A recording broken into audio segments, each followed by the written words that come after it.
Jerman, 14 Oktober 1944. Di sebuah rumah yang tenang di Herlingen, Erwin Rommel baru saja menyelesaikan makan siang bersama keluarganya. Kondisi fisiknya belum pulih benar akibat kecelakaan 3 bulan sebelumnya, sehingga ia menghabiskan masa pemulihannya jauh dari hiruk-pikuk medan perang. Di luar jendela, udara Oktober mulai terasa dingin, menyapu dedaunan yang perlahan menguning di halaman. Namun ketenangan siang musim gugur itu terusik ketika 2 mobil militer mendadak masuk ke pekarangan rumah. Dari dalamnya turun Jenderal Wilhelm Burgdorf dan Jenderal Ernst Maisel, 2 perwira senior Wehrmacht berseragam lengkap dengan wajah dingin tanpa ekspresi. Rommel langsung mengenali mereka dan tahu apa artinya kedatangan ini. Tanpa banyak bicara, ia meminta istrinya, Lucy, dan putranya yang baru berusia 16 tahun, Manfred, untuk segera meninggalkan ruangan. Firasatnya benar, kedua jenderal itu membawa pesan langsung dari Hitler. Rommel secara resmi dituduh terlibat dalam konspirasi percobaan pembunuhan sang Führer yang terjadi 3 bulan lalu. Mereka mengklaim bahwa bukti sudah cukup dan pengakuan para saksi telah dikantongi. Kini, sang jenderal hanya dihadapkan pada 2 pilihan mematikan. Pilihan pertama, ia harus menghadapi peradilan terbuka di pengadilan rakyat yang tak kenal ampun. Jika ia divonis bersalah, seluruh keluarganya akan ikut diseret dan menanggung akibatnya. Pilihan kedua, ia menelan racun hari itu juga di dalam mobil yang telah menunggunya di luar. Jika ia memilih jalan ini, pemerintah akan merekayasa kematiannya sebagai komplikasi luka akibat kecelakaan di Normandia.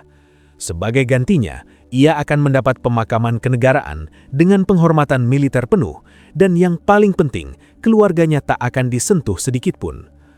Tanpa ragu, Rommel berdiri dan melangkah masuk ke kamarnya. Beberapa menit berselang, ia keluar dengan topi dan mantel yang sudah terpasang rapi. Ia memeluk Lucy untuk terakhir kalinya, lalu beralih menjabat tangan Manfred.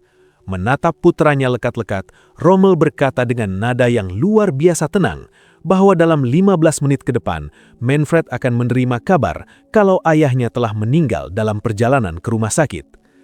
Setelah perpisahan singkat itu, Rommel berjalan keluar dan masuk ke dalam mobil bersama kedua jenderal tadi. 15 menit kemudian, mobil tersebut menepi di sebuah jalanan sunyi di luar kota, dan di sanalah Erwin Rommel menelan kapsul sianida. Pria yang dihormati kawan dan ditakuti lawan dengan julukan The Desert Fox, sang jenderal yang pernah menjadi mimpi buruk sekutu di daratan Afrika, harus menghembuskan napas terakhirnya di kursi penumpang. Ia tidak gugur di medan pertempuran yang megah, melainkan mati di pinggir jalan sepi yang tak pernah dicatat sejarah, tepat di usianya yang ke-52 tahun.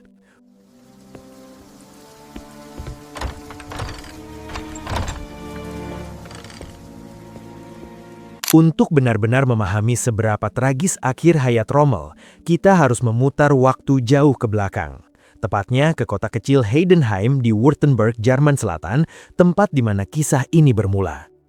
Erwin Johannes Eugen Rommel lahir pada 15 November 1891 sebagai anak kedua dari 4 bersaudara di tengah keluarga pendidik. Ayahnya, Erwin Rommel Senior, adalah seorang kepala sekolah sekaligus guru matematika, persis seperti sang kakek. Jika kita merunut silsilah keluarganya, tidak ada satupun darah militer yang mengalir, tidak ada jenderal, tidak ada perwira, apalagi koneksi ke kalangan elit angkatan bersenjata. Semasa kecil, Rommel sama sekali tidak terlihat seperti sosok calon panglima besar. Fisiknya lemah dan ia sering sakit-sakitan, sampai-sampai ibunya khawatir putranya itu tidak akan sanggup menjalani kehidupan normal. Di rumah yang penuh dengan tumpukan buku dan deretan angka, Rommel justru tumbuh menjadi anak pendiam yang kurang berminat pada pelajaran formal. Ia lebih suka hal-hal yang menggerakkan tubuh dan pikirannya secara bersamaan, seperti bersepeda, mendaki, dan merakit sesuatu dengan tangannya sendiri. Memasuki usia remaja, ketertarikannya pada dunia teknik semakin menggebu. Ia bahkan pernah merakit sebuah glider atau pesawat layar sederhana dari kayu dan kain bersama temannya. Di masa itu, cita-cita terbesarnya bukanlah memimpin pasukan di medan perang, melainkan bekerja di industri Zeppelin, perusahaan kapal udara raksasa yang kala itu dianggap sebagai puncak kebanggaan teknologi Jerman. Karena itulah ketika Rommel tiba-tiba mengumumkan niatnya untuk masuk ke akademi militer, sang ayah terkejut dan bereaksi dingin. Erwin senior berusaha keras meyakinkan putranya untuk membatalkan niat tersebut. Alasannya sangat realistis. Di Kekaisaran Jerman masa itu, karier militer untuk pemuda kelas menengah tanpa gelar bangsawan adalah sebuah jalan buntu. Seseorang bisa saja menjadi perwira, tapi pada akhirnya karier mereka akan mentok, membentur tembok tak terlihat hanya karena nama keluarga mereka tidak terlahir dari kalangan elit. Namun tekad Rommel tidak goyah. Pada Juli 1910, di usianya yang ke-18, ia mendaftar ke Akademi Perang di Danzig dan bergabung sebagai kadet di Regimen Infanteri ke-124 Württemberg. Penampilannya di hari-hari pertama sama sekali tidak mengintimidasi. Ia tidak tinggi, tidak berbadan kekar, posturnya belum terbentuk sempurna, dan wajahnya terlihat jauh lebih muda dari umurnya. Tetapi ada sesuatu di balik kesederhanaan fisiknya yang langsung disadari oleh para komandannya. Kadet Rommel seolah tak pernah membiarkan dirinya rileks, bahkan di waktu istirahat sekalipun. Matanya selalu tajam mengamati sekitar, terus mengukur jarak dan secara naluriah mencari celah taktis di setiap medan latihan. Ketika instruksi latihan belum dibacakan, otaknya sudah berlari selangkah di depan untuk menghitung strategi lanjutan. Bocah lemah yang dulu diyakini tidak cocok menghadapi kerasnya dunia, perlahan mulai bertransformasi menjadi sosok yang sama sekali tak pernah dibayangkan oleh siapapun, bahkan oleh ayahnya sendiri. Perang Dunia Pertama akhirnya menjadi panggung pembuktian yang sesungguhnya bagi Rommel. Pada tahun-tahun awal perang, ia bertempur di front barat di Prancis, lalu dipindahkan ke Rumania hingga akhirnya mendarat di Italia. Di setiap medan pertempuran inilah gaya kepemimpinannya mulai terbentuk dan terlihat sangat konsisten. Ia selalu memposisikan diri di barisan paling depan. Ia lebih suka mengambil keputusan kilat di lapangan berdasarkan apa yang ia lihat dengan mata kepalanya sendiri, alih-alih menunggu laporan panjang naik ke meja atasan dan menanti instruksi turun ke bawah. Sikap ini jelas sangat tidak lazim di tubuh Angkatan Darat Jerman yang saat itu sangat kaku dan memuja hierarki serta prosedur formal. Hal lain yang membuat Rommel berbeda adalah cara ia memperlakukan anak buahnya. Di zaman ketika banyak perwira masih menganggap prajurit rendahan hanyalah pion yang bisa dikorbankan kapan saja, Rommel justru berpikir sebaliknya.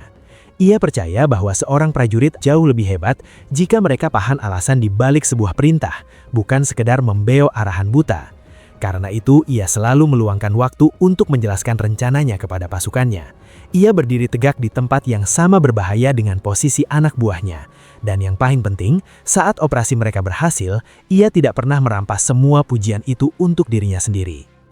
Puncak kegemilangannya di Perang Dunia Pertama terjadi pada Oktober 1917, tepatnya dalam pertempuran Caporetto di Italia Utara. Saat itu, garis pertahanan Italia di Isonzo bagaikan benteng tak tertembus yang sudah bertahan selama 2 tahun menangkis 11 kali serangan mematikan dari pasukan Austro-Hungaria. Namun insting tajam Rommel berhasil menemukan kelemahan musuh. Ia memimpin batalion Gunung Württemberg menyelinap masuk ke sebuah celah sempit di garis pertahanan tersebut. Celah berupa lembah curam itu dijaga sangat longgar karena komandan Italia terlalu yakin tidak akan ada pasukan besar yang nekat melewatinya. Selama 52 jam bergerak hampir tanpa jeda, Rommel dan pasukannya memangkas waktu tempuh yang normalnya membutuhkan waktu berhari-hari. Mereka merayap di bawah selimut malam, bermanuver menghindari titik-titik perlawanan kuat musuh, lalu tiba-tiba muncul tepat di belakang garis pertahanan Italia dari arah yang sama sekali tak terduga. Efek kejutnya besar sekali. Ketika pergerakan brutal itu akhirnya berhenti, Rommel sukses menawan lebih dari 9.000 tentara Italia dan merampas 81 senjata artileri nyaris tanpa menghilangkan satupun prajurit sendiri. Berkat pencapaian gila ini, ia dianugerahi Pour le Mérite, yaitu penghargaan militer paling bergengsi di Kekaisaran Jerman yang biasanya hanya dikalungkan kepada perwira berpangkat jauh lebih tinggi. Usianya saat itu baru menginjak 26 tahun.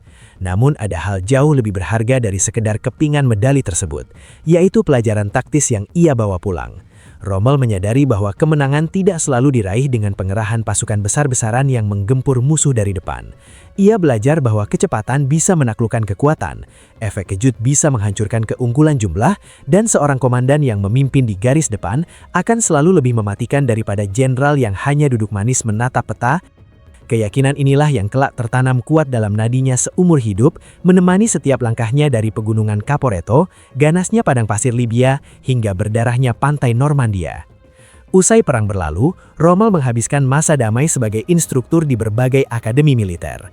Menariknya, reputasinya sebagai pengajar yang jenius justru lebih dulu tersuhur dibandingkan ketenarannya sebagai komandan lapangan. Pada tahun 1937, ia menuangkan seluruh pengalaman tempur langsungnya ke dalam sebuah buku berjudul Infanteri Menyerang. Buku yang berisi analisis tajam tentang taktik infanteri ini laris manis dan dibaca luas oleh kalangan militer.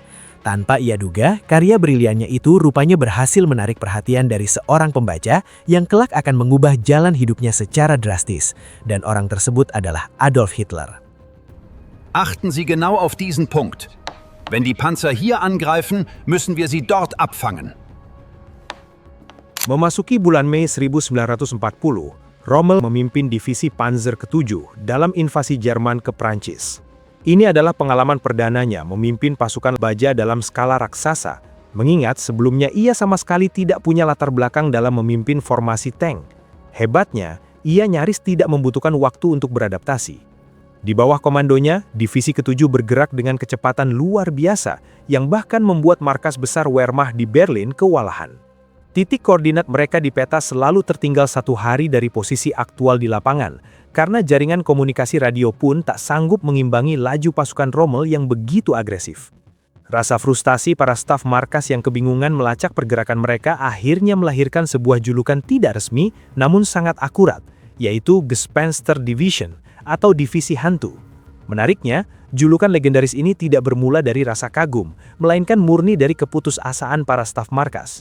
Namun, nama itu terus melekat karena dengan sempurna mendeskripsikan betapa sulitnya menebak pola pergerakan Rommel.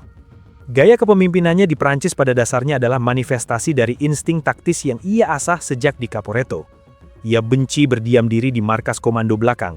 Saat situasi di garis depan memanas, ia menolak membuang waktu untuk menunggu laporan naik, dianalisis di atas kertas, menanti keputusan dibuat, lalu menunggu instruksi dikirim kembali ke bawah. Dalam sistem birokrasi militer normal, rantai panjang itu bisa memakan waktu berjam-jam. Padahal, dalam pertempuran yang dinamis, waktu adalah kemewahan yang tidak bisa disia-siakan. Rommel memangkas habis seluruh birokrasi lamban tersebut dengan satu cara sederhana. Ia hadir langsung di garis depan, mengamati situasi dengan matanya sendiri, dan mengambil keputusan detik itu juga. Ada satu momen ikonik dari kampanye Prancis yang merangkum betapa beraninya sosok Rommel. Suatu ketika, pasukannya tiba di tepi sungai Maas dan mendapati jembatan penyeberangan telah hancur lebur. Alih-alih berlindung di garis belakang sambil menyuruh pasukan Zeni membangun jembatan baru, Rommel justru melompat turun dari kendaraannya. Ia nekat berdiri tegak di atas dermaga darurat yang sedang dibangun, persis di bawah hujan tembakan artileri Prancis yang menyambar-nyambar. Di tengah desingan peluru, ia turun tangan langsung memberi arahan kepada para insinyurnya sampai akses penyeberangan itu selesai. Menyaksikan jenderal mereka rela menyabung nyawa di posisi yang sama berbahayanya dengan mereka, mental pasukan pun terbakar dan mereka terus merangsek tanpa ampun. Hasilnya sangat mematikan. Hanya dalam waktu 6 minggu, Prancis bertekuk lutut. Keganasan Rommel selama kampanye Prancis rupanya tak lepas dari pantauan tajam Adolf Hitler. Sang Führer bahkan sudah menandai nama Rommel untuk misi krusial selanjutnya. Saat itu, Italia, yang merupakan sekutu Jerman di Afrika Utara, sedang berada di ujung tanduk. Mereka hancur lebur dihantam serangan balasan Inggris pada Operasi Kompas pada awal 1941 dan terancam kehilangan seluruh wilayah Libya. Hitler sangat membutuhkan komandan beringas yang bisa menstabilkan situasi secara cepat. Pilihannya pun mutlak jatuh pada sang penulis buku Infanteri Menyerang, yang selama ini ia baca dan kagumi. Pada bulan Februari 1941, Rommel akhirnya mendarat di Tripoli sebagai komandan Deutsches Afrika Korps. Misi resmi yang dibebankan kepadanya sebetulnya murni defensif, sekadar membantu pasukan Italia bertahan dan mencegah Inggris merebut sisa wilayah Libya. Namun bagi Rommel, pertahanan terbaik adalah serangan. Hanya dalam waktu 2 minggu sejak ia mendarat, di luar dugaan semua orang, ia malah memimpin pasukannya memukul balik dan menggempur musuh langsung ke arah timur.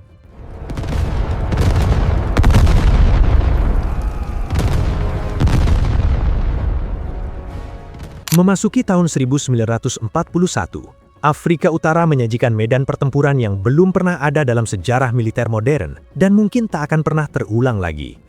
Terbentang ribuan kilometer gurun pasir di wilayah Libya dan Mesir tanpa satupun batas alam yang berarti. Tidak ada hutan lebat untuk berlindung, tidak ada kota besar untuk dijadikan benteng, dan absennya pegunungan membuat garis pertahanan mustahil untuk dibangun. Permukaan gurun yang serba datar dan terbuka luas membuat pertempuran darat di sana lebih terasa seperti pertempuran laut.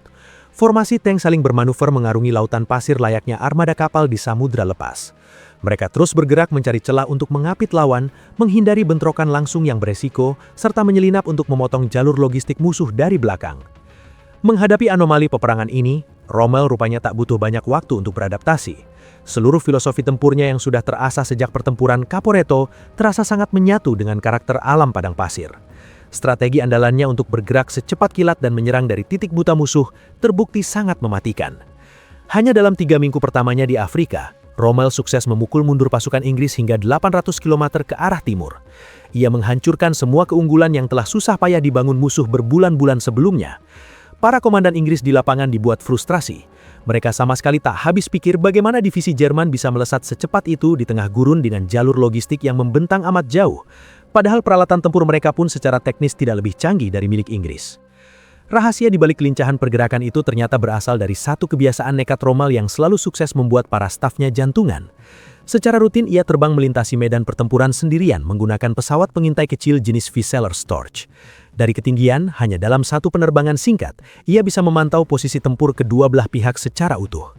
Matanya setajam elang dalam mengidentifikasi celah pertahanan musuh, melacak rute logistik yang rapuh, dan menemukan titik lemah yang mustahil terlihat dari darat. Begitu roda pesawatnya menyentuh tanah, ia langsung memerintahkan pasukannya untuk menusuk celah yang baru saja ia lihat, mendahului komandan Inggris yang belum sempat menyadari kelemahan barisan mereka sendiri. Siasatnya yang licin dan tak terdebak inilah yang akhirnya membuat pasukan Inggris menjulukinya Sang Rubah Gurun atau Desert Fox. Pada mulanya, julukan itu hanyalah umpatan frustasi dari para prajurit yang muak karena terus-terusan dipecundangi lawan. Namun seiring waktu nama itu berevolusi menjadi sebuah pengakuan rasa segan bahwa mereka sedang berhadapan dengan jenderal yang lahir dari luar kewajaran. Winston Churchill, selaku Perdana Menteri Inggris bahkan sampai berdiri di hadapan parlemen negaranya untuk memuji Rommel sebagai komandan yang luar biasa hebat. Memuji jenderal musuh secara terang-terangan di tengah perang yang sedang berkecamuk adalah sesuatu yang nyaris tak pernah terjadi dalam sejarah militer. Di pihak Jerman sendiri, Menteri Propaganda Joseph Goebbels memanfaatkan ketenaran ini secara maksimal. Wajah Rommel dicetak menjadi poster yang disebar ke seluruh penjuru negeri. Fotonya menghiasi halaman depan surat kabar setiap minggu dan namanya disucikan sebagai simbol harapan di tengah situasi perang yang semakin suram. Sebenarnya Rommel merasa sangat risih dengan pengkultusan tersebut. Ia tidak gila hormat dan tidak pernah sengaja mencari panggung. Sayangnya citranya sudah terlanjur membesar melewati batas dirinya sebagai manusia biasa, dan ia tak lagi punya kuasa untuk mengendalikan narasi tentang dirinya di mata dunia. Ironisnya di balik rentetan kemenangan epik tersebut, ada satu kutukan yang tidak bisa diselesaikan oleh kejeniusan taktis sehebat apapun. Masalah itu bernama logistik. Semua kebutuhan vital pasukan Rommel, mulai dari bensin untuk tank, amunisi, suku cadang, hingga ransum dan air minum untuk berpuluh-puluh ribu prajurit, harus dikirim dari benua Eropa menyeberangi Laut Tengah. Padahal jalur perairan tersebut dijaga sangat ketat oleh militer Inggris yang berbasis di Malta. Akibatnya kapal-kapal pembawa pasokan Jerman dan Italia terus-menerus ditenggelamkan. Bahkan ada masa-masa di mana lebih dari separuh muatan suplai hancur di tengah laut dan tak pernah menyentuh daratan Afrika. Setiap hari Rommel terpaksa memimpin pasukannya di ambang batas krisis. Ia memohon tambahan pasukan dari Berlin namun selalu mendapat jauh lebih sedikit. Ia hanya bisa menutupi kekurangan fatal itu lewat improvisasi nekat dan kecepatan serangan. Sebuah solusi sementara yang ia sadari tak akan bisa bertahan lama. Puncak keajaiban taktisnya terjadi pada bulan Juni 1942, saat benteng pertahanan Tobruk berhasil direbut. Ia kembali mengelabui musuh lewat manuver mematikan dari arah yang sama sekali tak terduga. Atas prestasi gemilang ini, Hitler langsung mempromosikannya menjadi Marsekal Lapangan, sebuah pangkat militer paling tinggi di struktur angkatan bersenjata Jerman. Menariknya, Rommel adalah perwira termuda yang pernah menyandang pangkat kehormatan tersebut. Namun roda nasib seketika berbalik pada bulan Oktober 1942 di padang pasir Al-Alamin, tempat di mana semua kalkulasi perangnya hancur berantakan. Jenderal Bernard Montgomery dari kubu Inggris sengaja menahan diri selama 2 bulan penuh demi membangun armada tempur raksasa yang belum pernah dihadapi Rommel. Montgomery mengerahkan 195.000 tentara sekutu yang dilengkapi lebih dari 1.000 tank, didukung jalur pasokan yang mengalir deras, serta dominasi udara yang mutlak. Situasi ini bagai bumi dan langit jika dibandingkan dengan kondisi Rommel yang makin terpuruk. Ia hanya memimpin 116.000 prajurit dengan 500 tank, yang sepertiganya hanyalah tank kualitas rendah buatan Italia. Lebih parah lagi, sisa logistiknya sangat kritis, dan tubuh Rommel sendiri sedang disiksa oleh penyakit hati dan tekanan darah tinggi yang memaksanya sering absen dari medan tempur.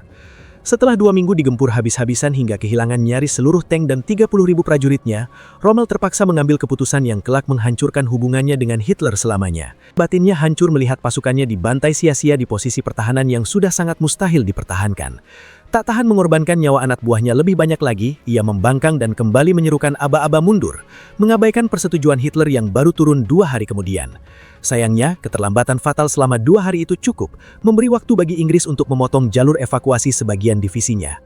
Di kemudian hari, Rommel selalu menyesali insiden tersebut dan menyebutnya sebagai dosa terbesarnya selama bertugas di Afrika. Pada bulan Maret 1943, Hitler akhirnya menarik Rommel pulang ke Jerman dengan alasan pemulihan kesehatan.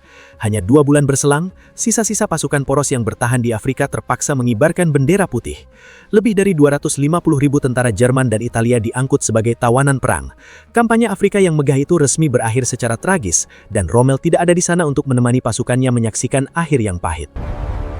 Wir müssen gewinnen! Menjelang akhir tahun 1943, Hitler memberikan mandat baru yang tak kalah berat kepada Rommel. Ia ditugaskan untuk memperkuat pertahanan tembok Atlantik. Di atas kertas, tembok Atlantik digembar-gemborkan sebagai benteng raksasa yang mustahil ditembus, membentang gagah di sepanjang pesisir Eropa Barat, mulai dari Norwegia hingga perbatasan Spanyol. Namun realita di lapangan ternyata bertolak belakang dengan laporan manis yang diterima Berlin. Saat Rommel turun langsung melakukan inspeksi, ia mendapati fakta yang memprihatinkan. Banyak struktur yang diklaim sebagai bunker kokoh ternyata baru setengah jadi. Jebakan anti pasukan berserakan tanpa dipasang. Unit-unit militer kekurangan amunisi, dan para komandan lokal sudah kehilangan gairah tempur karena merasa ditelantarkan oleh pusat.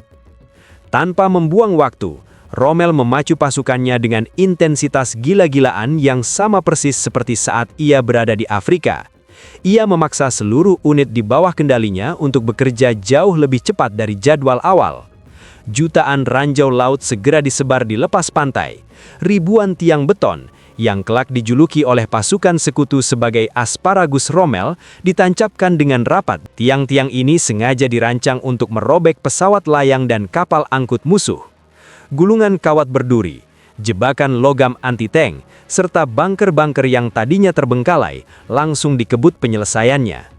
Namun ironisnya, perdebatan terpanas yang dihadapi Rommel di Normandia bukanlah dengan sekutu, melainkan rekan seniornya sendiri, Jenderal Gerd von Rundstedt. Sang jenderal senior berkeras bahwa armada tank panzer cadangan harus disiagakan jauh dari garis pantai. Tujuannya agar tank-tank tersebut aman dari ancaman serangan udara dan baru dikerahkan setelah titik pendaratan utama sekutu benar-benar terkonfirmasi. Logika von Rundstedt sebenarnya sederhana. Ia tidak ingin menghamburkan kekuatan sebelum mengetahui secara pasti di mana musuh akan memusatkan serangan utamanya. Rommel menolak mentah-mentah gagasan tersebut. Pengalamannya melihat kebrutalan dominasi udara sekutu di kampanye Italia telah memberinya pelajaran berharga.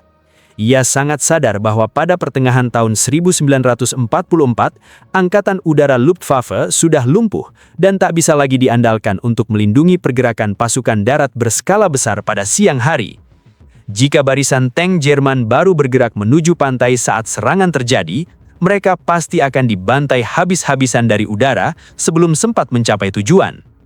Bagi Rommel, satu-satunya cara untuk menang adalah menempatkan cadangan panzer sedekat mungkin dengan pantai sejak awal. Dengan begitu, mereka bisa langsung menghabisi pasukan musuh tepat di bibir pantai sebelum sekutu sempat membangun pijakan di daratan. Menghadapi perselisihan 2 jenderal besarnya, Hitler malah mengambil jalan tengah yang berujung petaka. Sesuai dengan kebiasaan buruknya yang enggan memberikan wewenang penuh kepada bawahan, ia memutuskan untuk tidak memihak pada strategi Rommel maupun von Rundstedt.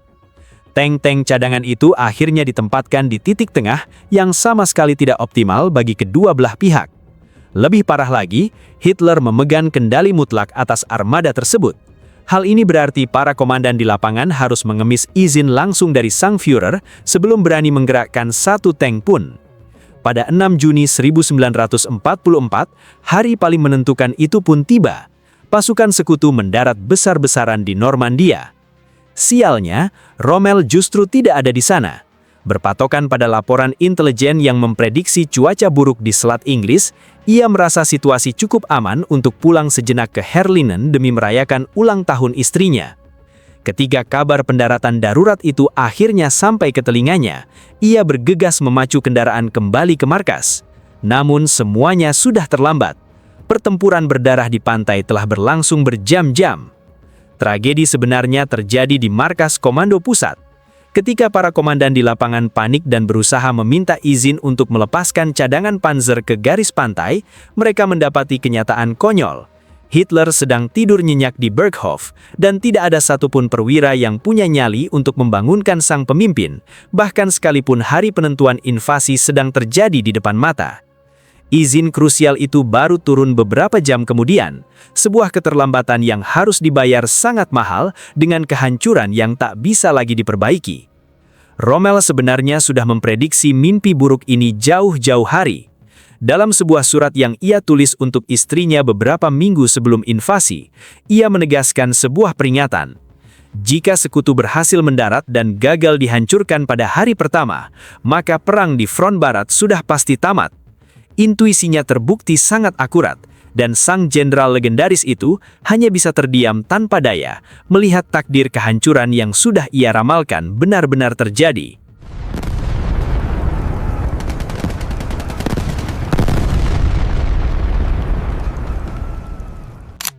Juli tahun 1944. Rommel sedang dalam perjalanan dari garis depan Normandia menuju markasnya di La Roche-Guyon. Tiba-tiba, iring-iringan kendaraannya disergap oleh dua pesawat tempur Spitfire milik Inggris yang tengah berpatroli. Sang supir tewas seketika. Mobil komando yang melaju dalam kecepatan tinggi itu oleng hebat, menghantam pohon di tepi jalan lalu terguling keras. Tubuh Rommel terlempar keluar dari kendaraan terbuka tersebut. Tengkoraknya retak di beberapa titik, tulang pipi kirinya hancur, dan ia langsung kehilangan kesadaran. Saat ia dilarikan ke rumah sakit militer, para dokter bahkan sudah pesimis ia bisa bertahan hidup. Namun ajaibnya, sang jenderal berhasil lolos dari maut. Hanya berselang 3 hari kemudian, tepatnya pada tanggal 20 Juli, sebuah peristiwa mengguncangkan Jerman. Sekelompok perwira Wehrmacht meledakkan bom rakitan yang disembunyikan dalam koper di ruang konferensi markas besar Hitler di Rastenburg. Bom meledak dahsyat, namun sayangnya sang Führer selamat dengan luka ringan karena meja kayu jati yang kokoh menyerap sebagian besar daya ledak. Konspirasi besar yang telah dirancang berbulan-bulan oleh puluhan petinggi militer Jerman itu pun runtuh seketika hanya dalam hitungan jam. Malam itu juga, gelombang penangkapan besar-besaran dimulai dan berlangsung selama berminggu-minggu. Ribuan orang disiksa dan diinterogasi, sementara ratusan lainnya dieksekusi mati. Di tengah kekacauan dan siksaan fisik yang ekstrim itulah, nama Rommel mulai meluncur dari mulut beberapa konspirator yang sudah tak sanggup lagi menahan siksaan. Sejauh mana keterlibatan Rommel dalam konspirasi tersebut sebenarnya masih menjadi perdebatan sengit hingga hari ini. Satu hal yang pasti, sejak awal tahun itu Rommel memang sudah tiba pada satu kesimpulan mutlak. Jerman sudah kalah perang, dan Hitler tidak akan pernah mau menerima kenyataan pahit tersebut. Beberapa konspirator memang pernah mendekati Rommel, dan ia pun terang-terangan bersimpati pada gagasan mereka untuk segera mengakhiri perang lewat jalur negosiasi. Tetapi, Rommel dengan tegas menolak rencana pembunuhan. Dalam pandangannya, membunuh Hitler hanya akan menciptakan sosok martir baru. Hal itu akan memberi rezim Nazi sebuah celah narasi busuk bahwa Jerman kalah karena dikhianati dari dalam, bukan karena militer mereka hancur di medan tempur. Apakah pandangan kritis seperti itu cukup untuk menjeratnya sebagai dalang pembunuhan? Pertanyaan itu tidak pernah terjawab, karena Rommel memang tidak pernah diseret ke pengadilan terbuka. Hitler sangat menyadari bahwa Rommel adalah simbol nasional yang terlalu besar dan teramat suci untuk dihancurkan di depan publik. Poster-poster kebanggaannya masih menghiasi sudut-sudut kota, dan namanya masih disebut dengan penuh rasa hormat oleh para prajurit di seluruh front pertahanan. Mengeksekusi sang rubah gurun sebagai pengkhianat negara justru bisa memicu pemberontakan yang jauh lebih berbahaya daripada sekedar membiarkannya mati dalam diam. Karena itulah, pada tanggal 14 Oktober, 2 jenderal dikirim ke Herlingen membawa sebuah tawaran mematikan yang tak mungkin bisa ditolak. Dalam percakapan terakhirnya bersama Manfred sebelum melangkah keluar dari rumah, Rommel menjelaskan semuanya dengan sangat tenang, tanpa sedikit pun nada dramatis. Ia memberitahu putranya bahwa dalam hitungan menit setelah kepergiannya, seluruh kawasan itu akan dikepung oleh pasukan SS. Ia menegaskan bahwa ia memilih jalan ini bukan karena takut mati, melainkan karena ini adalah satu-satunya cara untuk menjamin keselamatan Lucy dan Manfred. Tahun-tahun kemudian, Manfred menulis bahwa hari itu ayahnya memancarkan ketenangan yang luar biasa. Sebuah ketenangan yang hanya bisa dimiliki oleh seseorang yang telah membulatkan tekad dan menutup rapat semua pintu keraguan. Di dalam mobil yang menepi di jalanan sunyi di luar Herlingen, kedua jenderal Wehrmacht itu pun melangkah turun dan berdiri membelakangi kendaraan. 10 menit kemudian, mereka kembali masuk dan melaju tenang menuju rumah sakit terdekat. Di sanalah Erwin Rommel secara resmi dinyatakan meninggal dunia akibat komplikasi luka parah yang ia derita di Normandia. Sandiwara pun berlanjut. Hitler dengan tanpa dosa mengirimkan telegram bela sungkawa kepada keluarga Rommel. Sang jenderal legendaris dianugerahi pemakaman kenegaraan dengan penghormatan militer paling tinggi, sementara Jenderal von Rundstedt membacakan pidato perpisahan yang haru di depan peti matinya. Hari itu, semua orang yang hadir di sana tahu persis bahwa seluruh rangkaian acara tersebut hanyalah sebuah kebohongan besar, namun tak ada satupun yang berani membuka mulut.